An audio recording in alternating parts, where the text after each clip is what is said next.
اعوذ باللہ من الشیطان الرجیم بسم اللہ الرحمن الرحیم۔ السلام علیکم ناظرین، میرا نام ہے عثمان فیروز غازی۔ یوٹیوب چینل ہے انفوگرام 360 اور آپ دیکھ رہے ہیں سچ کیا ہے۔ ناظرین، ملک مفلوج ہو گیا ہے۔ کوئی بڑی سکیم ہے پیچھے یا کوئی پوشیدہ ایجنڈا؟ کون ہے آخر اس خوفناک کہانی کے پیچھے؟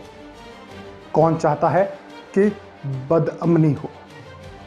ناظرین، سب سے پہلے تو یہ سمجھنا ضروری ہے کہ ایسے حالات کیوں آئے، کیوں آج ایک مذہبی تنظیم نے پورے ملک کو مفلوج کیا ہوا ہے۔ ہسپتالوں پر حملے ہو رہے ہیں اور 80 سے زائد پولیس اہلکار زخمی ہیں، یہاں تک کہ 2 پولیس اہلکاروں کے جاں بحق ہونے کی بھی اطلاعات۔ ناظرین، تذکرہ کریں گے ماضی کا، یہ کہانی جہاں سے شروع ہوئی۔ ناظرین، جس سیاسی اور مذہبی تنظیم پر آج شیخ رشید صاحب نے یعنی حکومت نے پابندی لگائی، اسی جماعت کے حوالے سے اپوزیشن کے دنوں میں جب عمران خان صاحب اپوزیشن میں تھے تو خان صاحب نے پریس کانفرنس میں کہا تھا کہ میں تو اس جماعت کے مشن میں شامل ہونے کا سوچ رہا تھا۔ پریس کانفرنس کسی سے ڈھکی چھپی نہیں، سب کو معلوم ہے۔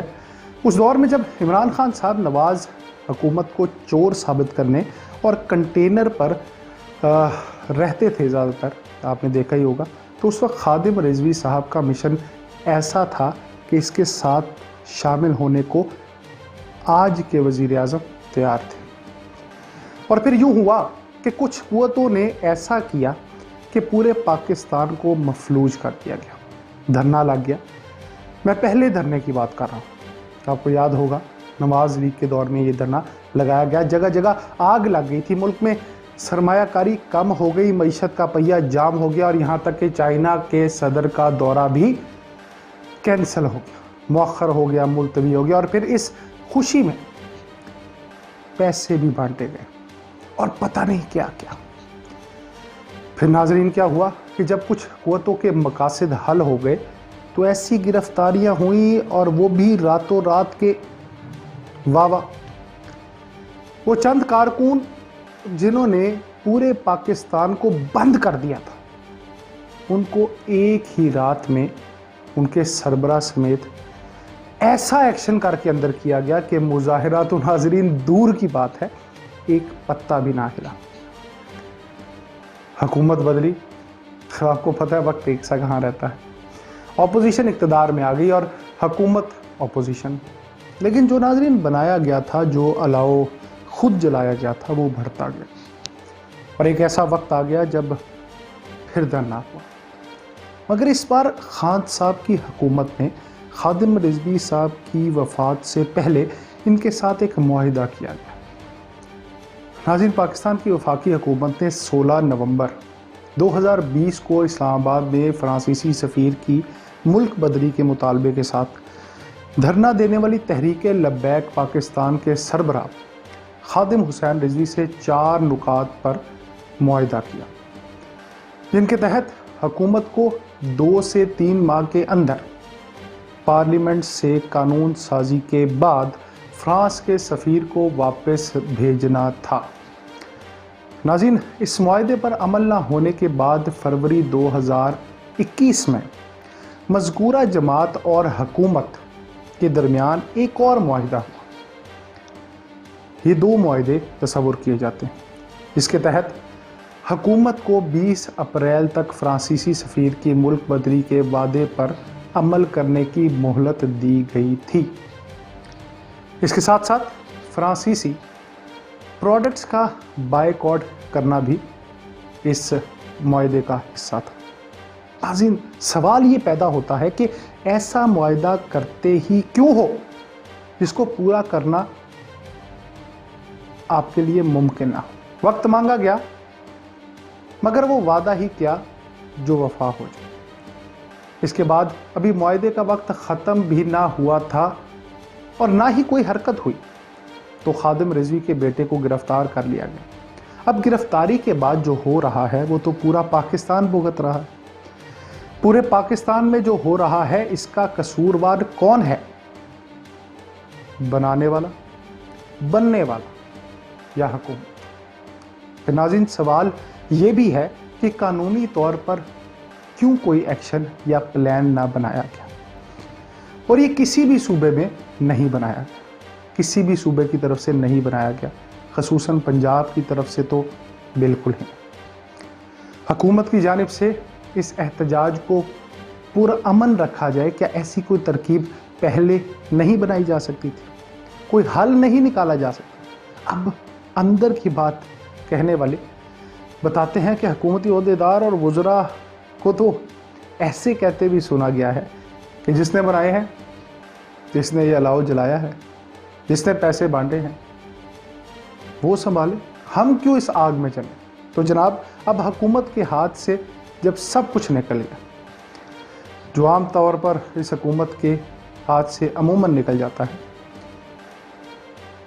تو خود سے یا کسی کے کہنے پر ایکشن لینے کا فیصلہ ہوا, جو شاید اب جائز ہے کیونکہ حکومت جو خان صاحب کی ہے. ناظرین, تحریک لبیک پاکستان کے کارکنوں کی جانب سے ملک کے مختلف شہروں میں ہونے والے پرتشدد احتجاج اور مظاہروں میں پولیس اہلکاروں کی ہلاکت کے بعد لاہور اور کراچی میں جماعت کے سربراہ سعد حسین رضوی اور دیگر رہنماؤں اور کارکنان کے خلاف متعدد مقدمات درج کر لیے گئے. اس سے پہلے جب تک کچھ نہیں ہوا تھا تب حکومت نے جو صدر ہیں اس وقت کے, یعنی ان کے بیٹے خادم رضوی کو, ان کو اٹھا کے جیل میں ڈال دیا, گرفتار کر لیا. اس کے بعد آگ لگ گئی اور آپ سب نے دیکھا. اب یہ مقدمات درج ہو چکے ہیں. لاہور اور کراچی کے مختلف تھانوں میں درج مقدمات قتل, اقدام قتل کی دفعات کے علاوہ امن عامہ کے آرڈیننس اور انسداد دہشت گردی ایکٹ کے تحت درج کیے گئے ہیں. ناظرین, پولیس کی مدعیت میں ایک مقدمہ لاہور کے تھانہ شادرہ ٹاؤن میں بھی درج کیا گیا ہے اور اس میں سعد رضوی کے علاوہ قاضی محمود احمد قادری, پیر سید ظہیر الحسن شاہ, مہر محمد قاسم, محمد اعجاز رسول, پیر سید عنایت علی شاہ, مولانا غلام عباس فیضی, مولانا غلام غوث بغدادی اور ان کے سمیت دیگر کو نامزد بھی کیا گیا.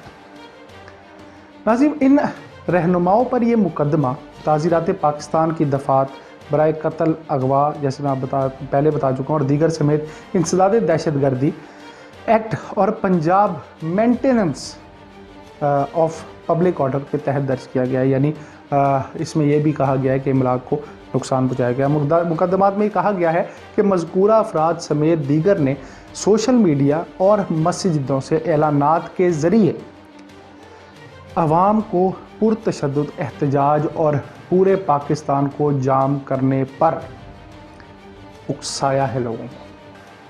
اب ناظرین, حکومت بڑھ کے مار رہی ہے کہ قانون ہاتھ میں لینے کی اجازت نہیں دیں گے کسی کو بھی. آپ کو پتا ہے کہ آج شیخ رشید صاحب نے تو اس کے اوپر بین لگا دیا ہے, اس تنظیم کے اوپر بین لگا دی ہے.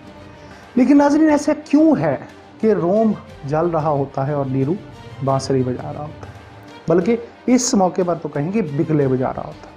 ایسا کیوں ہے کہ ہر معاملہ ہمارے لیے محض سیاست چمکانے اور مفادات حاصل کرنے کا ذریعہ ہے؟ کیوں ہر بار کوئی بھی اٹھتا ہے اور ملک کو مفلوج کر دیتا ہے اور ہم خود بناتے ہیں یہ حالات, خود بگاڑتے ہیں اور پھر خود اس پر کہے لگا کر لا تعلق ہو جاتے ہیں؟ ناظرین, دوسری جانب یہ بڑی امپورٹنٹ بات ہے, یہ بھی سوچنا ضروری ہے کہ مانا حکومت نالائکی, بے حسی کی ہر حد پار کر چکی ہے, مگر کیا ایسا احتجاج کرنا, ناظرین ایمبولنس کو روکنا, توڑنا, سرکاری املاک کو نقصان پہنچانا, ہسپتالوں پر دھاوا بولنا, پولیس والوں کو زخمی کرنا, خون کی ہولی کھیلنا, عوام کی زندگی اجیرن کر دینا, راستے روکنا, معیشت کو تباہ کرنا, زندگی کا پہیہ جام کرنے سے ہم کس کی خدمت کر رہے ہیں؟ کس کی مدد کر رہے ہیں؟ وہ دور نواز شریف کا ہو یا پی ٹی آئی, ہم کس کی خدمت کر رہے ہیں؟ ایسا کر کے ہم کیا ثابت کر رہے ہیں؟ کیا ہم ایسے مذہب کا پرچار کر رہے ہیں وہ مذہب جو کہتا ہے کہ ایک انسان کا خون پورے انسانیت کا خون ہے، جو انسانیت، اخلاق، صبر، بردباری کا درس دیتا ہے، جو پوری انسانیت سے پیار کا پیغام دیتا ہے، جو مثال ہے رہتی دنیا کے لیے، جو اصل طریقہ ہے زندگی گزارنے کا۔ ہاں جو کیا گیا وہ غلط ہے، حکومت کا قصور ہے، مگر قصوروار کو سزا دینے کے لیے معصوم کو تنگ کرنا، ان کا خون بہانا کہاں جائز ہے؟ ناظرین، تمام مفادات، سیاست، اقتدار سے جڑے ہیں۔ پورے ملک میں آگ ہے، پورے ملک میں بندش ہے، خون بہہ رہا ہے، لیکن کسی کو فکر نہیں ہے۔ ایک دوسرے پر سیاسی پوائنٹ سکورنگ کا معاملہ دکھائی دیتا ہے بس۔ کیا کل پیسے دیتے ہوئے یا کل بڑکے مارتے ہوئے ہمیں یہ نہیں پتا تھا؟ کیا پاکستانی ہونے کے ناطے، کیا سیاست میں ہونے کے ناطے، کیا پاکستان کے سو کالڈ ٹھیکیدار ہونے کے ناطے آپ کو یہ نہیں پتا تھا کہ جس کی حوصلہ افزائی کچھ سال پہلے کی جا رہی ہے وہ آج بھی ہو سکتا ہے، وہ آج بھی ملک کو تباہ کر سکتا ہے؟ قصور دونوں طرف، قصور یہ صرف ان سیاسی جماعت کا یا مذہبی جماعت کا نہیں ہے جس کو آج کرٹیسائز کیا جا رہا ہے لیکن کل نہیں کیا جا رہا تھا۔ مطالبات ٹھیک ہیں تو حکومت نے معاہدہ کیا نا، اور اگر معاہدہ کرتے ہو تو پاسداری کیوں نہیں کرتے یار؟ معاہدہ کرتے ہوئے کیا یہ سوچ نہیں رہے تھے کہ آگے کیا ہوگا؟ کہ صرف وقت برباد کرو، وقت گزارو، یہ پالیسی ہے؟ ناظرین، ہمیں سوچنا سمجھنا ہے کہ ہمیں پوری دنیا میں کہاں کھڑے ہونا ہے، اور دنیا کا مقابلہ کرنے کے لیے، ترقی یافتہ ممالک کی صف میں شامل ہونے کے لیے ان تمام مفادات اور سطحی باتوں سے اوپر اٹھنا ہوگا، بیٹھ کے حل نکالنا ہوگا۔ ناظرین، اس کے ساتھ ساتھ ایک بات جو اگلے ویلاگ میں کریں گے اس کا ایک ہنٹ دیتا جاؤں، اور وہ یہ ہے کہ شہباز شریف صاحب آ چکے، حمزہ پہلے ہی باہر ہے، بڑی بڑی ملاقاتیں بھی ہو رہی، 3 کٹھے بیٹھ رہے ہیں، اور یہاں پر نون لیگ میں مریم بیک فٹ پر جاتی نظر آتی ہیں تو شہباز شریف اور حمزہ شہباز فلم میں آتے دکھائی دیتے ہیں۔ اس سب پہ بات ہوگی اگلے ویلاگ میں۔